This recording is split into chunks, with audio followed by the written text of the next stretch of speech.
सो hey guys what's up, कैसे हो आप सब। आज की इस कमाल की वीडियो में मैं हूं आपका अपना दोस्त कौशल पारिक और आज की इस वीडियो में हम करने वाले हैं क्लास 10th की चैप्टर 1 की एक्सरसाइज 1.3। तो इस वीडियो में हम एक्सरसाइज 1.3 के सभी क्वेश्चंस करने वाले हैं। तो चलिए गाइज आज की वीडियो को शुरू करते हैं, लेकिन उससे पहले अगर आपने हमारे यूट्यूब चैनल को अभी तक सब्सक्राइब नहीं किया है तो प्लीज़ सब्सक्राइब करना ना भूलें और वीडियो अच्छी लगे तो प्लीज़ लाइक कमेंट शेयर करना भी ना भूलें। ओके गाइज, वीडियो को शुरू करते हैं। सो गाइस, क्वेश्चन नंबर 1 आपकी स्क्रीन पे आ चुका है। तो ये क्वेश्चन करने से पहले हम थोड़ा सा पढ़ लेते हैं कि रेशनल नंबर क्या होते हैं। तो रेशनल नंबर आपने पढ़ा होगा कि क्या होते हैं, कि वही होते हैं जो p बाई क्यू की फॉर्म में हम जिसको लिख सकते हैं और जहाँ पे q 0 के इक्वल नहीं होता, यही होते हैं। लेकिन इसकी कुछ और कंडीशंस भी होती है, तो आइए वो देख लेते हैं। फर्स्ट कंडीशन तो यही होती है कि p बाई क्यू की फॉर्म में होनी चाहिए और q 0 के इक्वल नहीं होता। और सेकेंड कंडीशन ये होती है कि जो p एंड q है ये इंटीजर होने चाहिए। इंटीजर आपको पता है क्या होते हैं, 0 1 2 3 -1 2 3 ऐसे, ठीक है। और थर्ड कंडीशन होती है कि p एंड q शुड को प्राइम। अब को प्राइम क्या होते हैं वो देख लेते हैं। को प्राइम नंबर वो होते हैं, जैसे हमें कोई नंबर दे रखा है, सपोज हमें दे रखा है 5 और 7।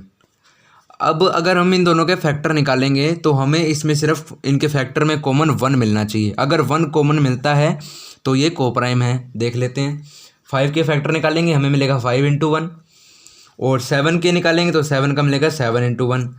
हमें ये जो 5 और 7 है ये दोनों ही प्राइम नंबर है, इसलिए हमने इन दोनों को ही लिखा है।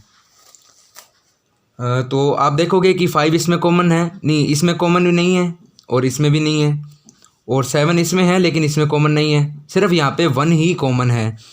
तो इस केस में जहाँ पे 1 फैक्टर में कॉमन हो वो नंबर को प्राइम होते हैं। यहाँ से हम देख सकते हैं कि 5 और 7 दोनों ही को प्राइम हैं, ठीक है।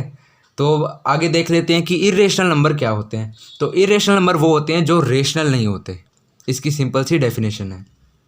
तो आइए करते हैं अब क्वेश्चन नंबर 1 को। इस क्वेश्चन में हमें प्रूव करना है कि जो √5 है ये इरेशनल है। अब ये प्रूव कैसे करेंगे आइए देख लेते हैं। तो इसके दो मेथड हैं, एक शॉर्ट मेथड है एक लॉन्ग मेथड है। शॉर्ट मेथड में हम तब यूज़ करते हैं जब अगर क्वेश्चन 1 या 2 मार्क्स का है, ठीक है। और लॉन्ग मेथड हमें तब यूज़ करना है अगर 2 से ज़्यादा मार्क्स का है। तो पहले हम शॉर्ट मेथड पढ़ लेते हैं।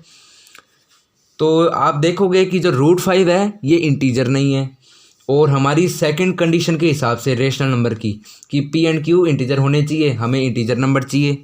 तो यहाँ से आप स्टेटमेंट लिख दोगे अगर कि √5 इज़ नॉट इंटीजर, तो ये रेशनल नहीं है, और जो नंबर रेशनल नहीं है वो इरेशनल है, ठीक है। तो ये शॉर्ट मेथड में आप इतनी से लिख दोगे तो आपका क्वेश्चन हो जाएगा कंप्लीट। लेकिन ये तभी कर सकते हो अगर क्वेश्चन आपका 1 या 2 मार्क्स का है। अब देख लेते हैं लॉन्ग मेथड। तो लॉन्ग मेथड के लिए सबसे पहले आपको क्या करना है, सबसे पहले तो हमें मानना है कि जो √5 है वो रेशनल नंबर है। अब हम ये ऐसा क्यों मान रहे हैं, हम इसलिए मान रहे हैं क्योंकि हम लास्ट में ये प्रूव कर देंगे कि जो √5 है ये रेशनल ही नहीं है। अब जो नंबर रेशनल नहीं है वो इरेशनल ही है, ठीक है। तो हम यहाँ पे लिख लेंगे सबसे पहले let √5 is rational number. Late कर रहा है हमने ये। तो रेशनल नंबर में क्या होता है कि √5 = p बाई क्यू की फॉर्म में होना चाहिए, तो लिख लेते हैं p बाई क्यू की फॉर्म में। अब हम यहाँ पे यूज़ कर रहे हैं रेशनल नंबर की थर्ड कंडीशन, जो कि है p एंड q शुड को प्राइम। अब यहाँ पे लिख लेंगे हम p एंड q को प्राइम, ठीक है। यहाँ पे लिख लिया हमने। अब नीचे आ जाओ। अब नीचे आपको क्या करना है, √5 को q की जगह भेज दो और q को √5 की जगह भेज दो, तो ये कुछ इस हिसाब का आपका बन जाएगा।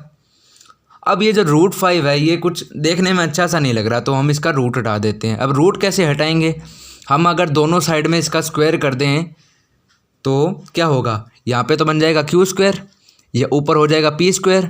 अब नीचे क्या होगा, जो √5 का स्क्वायर क्या होता है 5, रूट से स्क्वायर कट गया, स्क्वायर से रूट कट गया, तो यहाँ पर लास्ट में रह गया 5। तो ये बन जाएगा q² = p²/5। अब आपको इसे देखने में क्या लग रहा है कि यहाँ पे आपको लग रहा होगा कि जो 5 है वो p² को डिवाइड कर रहा है। तो आपने एक थ्योरम पढ़ी होगी कि अगर आप कोई नंबर p² को डिवाइड कर रहा है, जरूरी नहीं है p² हो a² हो कुछ भी हो, तो p² को अगर कोई नंबर डिवाइड कर रहा है तो वो p को भी डिवाइड करेगा। एग्जाम्पल से देख लेते हैं, जैसे आपको दे रखा है कि 10 का स्क्वायर अपॉन में 5, तो यहाँ से क्या है कि अगर 10 का स्क्वायर करोगे तो क्या हो जाएगा 100 अपॉन में 5, और ये 100/5 को अगर आप सोल्व करोगे तो ये कैंसिल होके हो जाएगा 20। ठीक है, और अगर आप ये 10 के स्क्वायर को हटा दो, सीधा 10 रखोगे तो भी ये डिवाइड हो रहा है 5 से, 2 आ जाएगा। तो यही ये यहाँ पे बताना चाह रहा है कि अगर कोई नंबर 5 पी स्क्वायर को डिवाइड कर रहा है तो वो पी को भी डिवाइड करेगा। तो हमें यहाँ पे स्टेटमेंट लिखनी है कि 5 is common factor of P square and also the factor of P. हमने यहाँ लिख दी। ठीक है, आगे देख लो आगे क्या करना है। अब हमें ना क्यू स्क्वायर की वैल्यू पता है ना ही पी स्क्वायर की पता है, 5 की हमें पता है कि ये कॉन्स्टेंट है। ठीक है, अब हमें क्या करना है, पी की वैल्यू फाइंड करनी है। अब वो कैसे फाइंड करेंगे देख लेते हैं। हमने अभी लिखा कि अगर कोई नंबर पी स्क्वायर को डिवाइड कर रहा है तो पी को भी करेगा। तो डिनोमिनेटर में 5 है तो हम लिख लेंगे पी अपॉन में 5। ठीक है, अब हमें ये जो मिला है इसको हम कोई नेम देंगे। अब नेम क्या देंगे, कुछ भी दे सकते हो आप, एक्स वाई जेड कुछ भी। मैंने इसको एक्स नेम दे दिया। अब यहाँ से हमें पी की वैल्यू पता चल गई। अब कैसे पता चल गई, पी को हम रख लेंगे इस साइड में और जो 5 ये डिवाइड में है इसको उधर भेज देंगे तो ये मल्टीप्लाई में हो जाएगा और ये बन जाएगा 5x इक्वल टू पी। यहाँ से पी की हमें मिल गई वैल्यू 5x। ठीक है, इस 5x को हम नेम दे देंगे इक्वेशन 1। ठीक है, अब हम इसको जो ऊपर वाली इक्वेशन बनी थी हमारी Q square equal to P square upon 5 इसके अंदर पुट कर देंगे। तो हम इसको जैसे पुट करेंगे तो हमें यहाँ पे एक चीज़ देख लो कि हमें वैल्यू पता है पी की, पी स्क्वायर की नहीं पता। तो जैसे ये स्क्वायर है इसको एज इट इज़ यहाँ पे रहने देंगे। तो हम पुट कर लेते हैं वैल्यू, यहाँ पे हो जाएगा Q square as it is और पी की जगह हम लिख लेंगे 5x square as it is आ जाएगा यहाँ होल स्क्वायर में। ठीक है, अब अपॉन में आ जाएगा 5। अब इसको सॉल्व करना है स्क्वायर वाली टर्म को। 5x का स्क्वायर करोगे तो ये क्या हो जाएगा 25x स्क्वायर। ठीक है, और 25x स्क्वायर को अगर आप 5 से डिवाइड करोगे तो ये बन जाएगा 5x स्क्वायर। तो यही हम लिख देंगे, यहाँ पे हो जाएगा Q square equal to 5x square. ठीक है, अब ये जो 5 है इसको हम q के उस तरफ भेज देंगे, मतलब इक्वल टू के उधर भेज देंगे। तो ये क्या हो जाएगा क्यू स्क्वायर अपॉन में 5 इक्वल टू एक्स स्क्वायर। ठीक है, अब ये कुछ पहले वाली इक्वेशन के हिसाब का बन गया। कैसे, यहाँ पे इक्वेशन बनी थी ना कि Q square equal to P square upon 5 और यहाँ पे सेम उस टाइप की बन गई क्यू स्क्वायर अपॉन में 5 इक्वल टू एक्स स्क्वायर। ठीक है, अब इसको आपको देखने में क्या लग रहा है, वो स्टेटमेंट हम ऊपर वाले लिख देंगे 5 is the common factor of Q square and also the factor of Q. ठीक है, सेम मतलब कोई नंबर अगर 5 क्यू स्क्वायर को डिवाइड करेगा तो क्यू को भी डिवाइड करेगा। ठीक है, अब यहाँ से हमें क्या पता लगा है कि अगर पी स्क्वायर का भी कॉमन फैक्टर 5 है और क्यू स्क्वायर का भी कॉमन फैक्टर 5 है और हमने अज्यूम किया था कि ये दोनों ही कोप्राइम है। कोप्राइम का मतलब कि इनमें कॉमन फैक्टर जो होगा वो होगा 1। ठीक है, तो यहाँ पे कॉमन फैक्टर तो हमें 5 मिला है, तो हमने जो अज्यूम किया था वो है रॉन्ग। तो इस वजह से ये नंबर रेशनल नहीं है। तो या लास्ट में आप स्टेटमेंट लिख दो, hence 5 is the common factor of P and Q which contradict our assumption. ठीक है, और लास्ट में हो जाएगा सो √5 इज़ इरेशनल। इरेशनल आपको समझ आ गया होगा कैसे है, क्योंकि जो नंबर रेशनल नहीं है वो इरेशनल है। तो इसी के साथ में क्वेश्चन नंबर 1 होता है आपका कंप्लीट। चलिए करते हैं question number 2। So guys question number 2 आपकी स्क्रीन पे आ चुका है। तो चलिए पहले इसको रीड कर लेते हैं। तो इस क्वेश्चन में हमें 3 + 2 √5 को प्रूव करना है कि ये इरेशनल है। तो आइए कर देते हैं। तो सबसे पहले हम लिख लेंगे कि लेट 3 + 2 √5 इज़ रेशनल। पिछले क्वेश्चन में भी ऐसे किया था हमने। आगे क्या करना है, आगे हमें 3 + 2 √5 को इक्वल टू में करना है p/q की फॉर्म में। तो लिख लेते हैं 3 + 2 √5 इक्वल टू p/q। अब इस बार हम क्या यूज़ करेंगे, इस बार हमने पिछले क्वेश्चन में तो हमने थर्ड कंडीशन का यूज़ किया था कि कोप्राइम है। इस बार हम यूज़ करेंगे सेकंड कंडीशन का रेशनल की, कि वो थी p and q are integer. तो यहाँ लिख लेते हैं p and q are integer. आगे क्या करना है, तो आप देखोगे कि ये जो 2 √5 के पास में ये जो 3 है प्लस का 3, इसको हम उधर भेज देंगे। तो ये प्लस का है यहाँ पे, उधर जाएगा तो माइनस का हो जाएगा। तो ये बन जाएगा 2 √5 इक्वल टू p/q - 3। ये हो गया। अब हमें इसको सॉल्व करना है। अब सॉल्व कैसे करेंगे, हम लेंगे इसका एलसीएम। इसका एलसीएम क्या आएगा, इधर इस डिनोमिनेटर में तो 1 है और इधर q है तो ये सेम आ जाएगा q। ठीक है, जिसके डिनोमिनेटर में q है पहले से वो सेम आ जाएगा, p आ गया सेम। अब हमें जो q है इसको 3 से मल्टीप्लाई करना है। q है इसको 3 से मल्टीप्लाई करेंगे तो आ जाएगा -3q। माइनस का साइन था ना, तो आ जाएगा सेम -3Q। और आगे क्या करना है, आगे ये जो √5 के पास में जो 2 है इसको भी हम उस साइड में भेज देंगे। तो इधर मल्टीप्लाई में है, उधर जाएगा तो डिवाइड में हो जाएगा। तो इसको लिख लेते हैं √5 = P - 3Q अपॉन में 2Q। ठीक है, अब आप यहाँ पे ये देखो कि ये जो P - 3Q अपॉन 2Q है ये एक फ्रैक्शन की फॉर्म में है, और हमने एज्यूम किया हुआ है कि ये P और Q इंटीजर हैं और -3 और 2 तो इंटीजर हैं ऑलरेडी। तो हमें पता लगा कि जो इतना नंबर है ये रेशनल नंबर है, और √5 जो है ये इरेशनल है। इरेशनल कैसे? क्योंकि ये इंटीजर नहीं है। ठीक है, तो यहाँ से हम लिख सकते हैं कि जो √5 है ये नॉट इक्वल है P - 3Q अपॉन 2Q के। तो अब लास्ट में स्टेटमेंट लिख दो, we know that P - 3Q is in fraction form so it is rational and √5 is irrational, hence 3 + 2 √5 is irrational. तो इसी के साथ में क्वेश्चन नंबर 2 हो चुका है आपका complete. So guys question number 3 आपकी स्क्रीन पे आ चुका है। तो आइए करते हैं क्वेश्चन नंबर 3 को। इसके 3 पार्ट्स हैं क्वेश्चन नंबर 3 के, हम तीनों के तीनों इस वीडियो में करेंगे। तो आइए करते हैं सबसे पहले फर्स्ट पार्ट। तो इसके अंदर हमें प्रूव करना है फर्स्ट पार्ट में कि 1/√2 है ये इरेशनल है। तो आइए कर देते हैं इसको प्रूव। तो सबसे पहले तो हम अज्यूम कर लेंगे कि लेट 1/√2 इज़ रेशनल।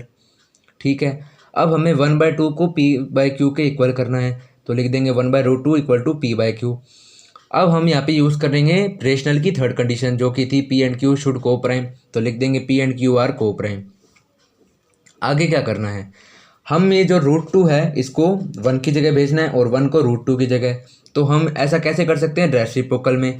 तो रेसिप्रोकल करेंगे तो ये हो जाएगा √2 अपॉन में 1, और इस तरफ करेंगे तो ये बन जाएगा Q अपॉन P। तो यहाँ से हमें मिलेगी √2 = Q/P। ठीक है, अब ये जो √2 है इसको P की जगह भेजना है और P को √2 की जगह भेजना है। तो ये हो जाएगा हमारा P = Q/√2। अब ये जो √2 है इसका हमें रूट हटाना है। रूट कैसे हटाएंगे, स्क्वायर करेंगे दोनों तरफ, तो ये हो जाएगा P², और यहाँ करेंगे तो हो जाएगा Q² अपॉन में 2। 2 कैसे आया, स्क्वायर से रूट कैंसिल हो जाता है तो अपॉन में सीधा 2 आ जाएगा। आगे देख लो, आगे आपको यहाँ पे क्या दिख रहा है कि जो Q² है इसको डिवाइड कर रहा है 2। तो यहाँ से आप लिख सकते हो 2 is the factor of Q² and also the Q। आपने थ्योरम में पढ़ रखा होगा पहले। अब यहाँ से आपको ना ही Q² की वैल्यू पता है ना P², की, तो आप इसकी Q की वैल्यू फाइंड करोगे। कैसे करोगे देख लेते हैं। अभी हमने देखा कि अगर Q² को 2 डिवाइड कर रहा है तो Q को भी करेगा, तो लिख लेंगे Q/2। अब आपको ये जो मिली है वैल्यू इसको आप कोई नेम दोगे, नेम कुछ भी दे सकते हो आप, XYZ। मैं इसको X नेम दे रहा हूँ। तो ये जो 2 है यहाँ पे डिवाइड में है, उधर जाएगा तो मल्टीप्लाई में हो जाएगा, तो ये हो जाएगा 2X = Q। इसको आपने नेम दे दो फर्स्ट। तो ये हो जाएगा हमारा, ये जो ऊपर वाली इक्वेशन थी हमारी P² = Q² अपॉन 2, यहाँ पे ये फर्स्ट वैल्यू पुट करनी है। तो इधर आ जाएगा P² = में जो Q है इसकी जो हमने वैल्यू फाइंड कर ली है 2X, तो यहाँ पे लिख देंगे 2X, और स्क्वायर एज इट इज आ जाएगा और अपॉन में आ जाएगा 2। अब हमें इसे सोल्व करना है। 2X का होल स्क्वायर देखेंगे तो ये बन जाएगा 4X², और 4X² को हम अगर 2 से डिवाइड करेंगे तो हो जाएगा 2X²। तो हम लिख लेंगे P² = 2X, और ये जो 2 है अब इसको भेज देंगे P² के नीचे, क्योंकि यहाँ तो मल्टीप्लाई में, उधर जाएगा तो डिवाइड में हो जाएगा, तो हो जाएगा ये X = P² अपॉन में 2। अब यहाँ से आपको सेम वो ऊपर वाली स्टेटमेंट की तरह दिख रहा होगा कि जैसे ऊपर था कि 2 is the factor of Q² and also the Q। यहाँ पे भी आपको सेम दिख रहा है कि जो P² है इसको 2 डिवाइड कर रहा है तो P को भी डिवाइड करेगा। तो आप यहाँ पे लिख लो 2 is the factor of P² and also of P। अब आपको यहाँ पे पता लग गया है कि P का भी जो कॉमन फैक्टर है वो है 2, और Q का भी कॉमन फैक्टर है 2। हमने अज्यूम किया था कि जो इसका कॉमन फैक्टर होगा वो आएगा 1, क्योंकि ये को प्राइम है, हमने अज्यूम किया था। लेकिन हम ये जो हमने अज्यूम किया था ये सही नहीं था, तो इस वजह से ये नंबर रेशनल नहीं है। तो हमें यहाँ पे स्टेटमेंट लिखनी है, this shows that 2 is common factor of both P and Q which contradict our assumption, hence 1/√2 is irrational. तो यहाँ से हमें पता लग गया कि जो 1/√2 है ये इरेशनल है। तो इसी के साथ में फर्स्ट पार्ट हो चुका है आपका। चलिए करते हैं second part. So second part में आपको 7√5 को इरेशनल प्रूव करना है। अब वो कैसे करेंगे आइए देख लेते हैं। सबसे पहले तो ज्यूम करेंगे कि लेट 7√5 इज रेशनल। ठीक है, आगे क्या करना है, हमें इसको पी बाई क्यू के इक्वल करना है, तो लिख लेंगे 7√5 equal to P by Q. ठीक है, और हमने यहाँ पे यूज़ करेंगे सेकंड कंडीशन इस बार रेशनल की जो हमने की थी कि पी एंड क्यू इंटीजर होने चाहिए, तो लिख लेंगे P and Q R integer. ठीक है, अब ये जो 7 है √5 के साथ में, इसको हम इक्वल टू के उधर भेज देंगे, तो यहाँ पे मल्टीप्लाई में है, उधर जाएगा तो डिवाइड में हो जाएगा, तो ये बन जाएगा हमारा √5 is equal to P by 7Q। अब आप देखो कि P और Q को तो हमने पहले से ही देख कर लिया था लेट कि ये दोनों इंटीजर हैं, और जो 7 है ये भी एक इंटीजर है, तो ये जो P बाई 7Q है ये एक रेशनल नंबर बन चुका है, और जो √5 है ये एक इरेशनल नंबर है। कैसे है? क्योंकि ये इंटीजर नहीं है। ठीक है, तो अब यहाँ से लिख लो hence P, 7, Q is integer and √5 is irrational, so √5 is not equal to P by 7Q। ठीक है, तो आपको यहाँ से मिल चुका है 7√5 इज इरेशनल। तो इसी के साथ में सेकंड पार्ट हो चुका है। चलिए करते हैं थर्ड पार्ट।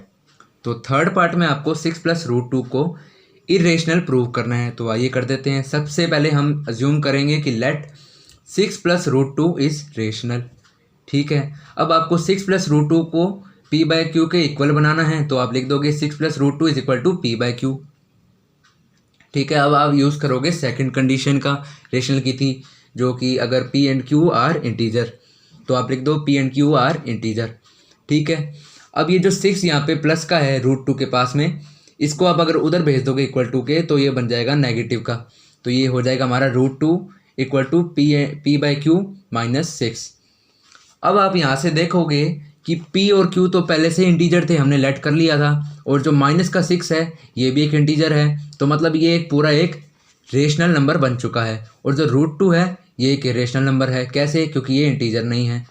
तो आप यहाँ पे लास्ट में लिख लो hence P, Q, 6 are integer while √2 is irrational, so √2 not equal to P by Q minus 6।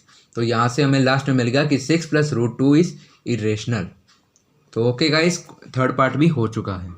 So guys ये थी एक्सरसाइज 1.3 की फुल वीडियो। इसके अंदर हमने एक्सरसाइज 1.3 के सभी क्वेश्चंस कर लिए हैं।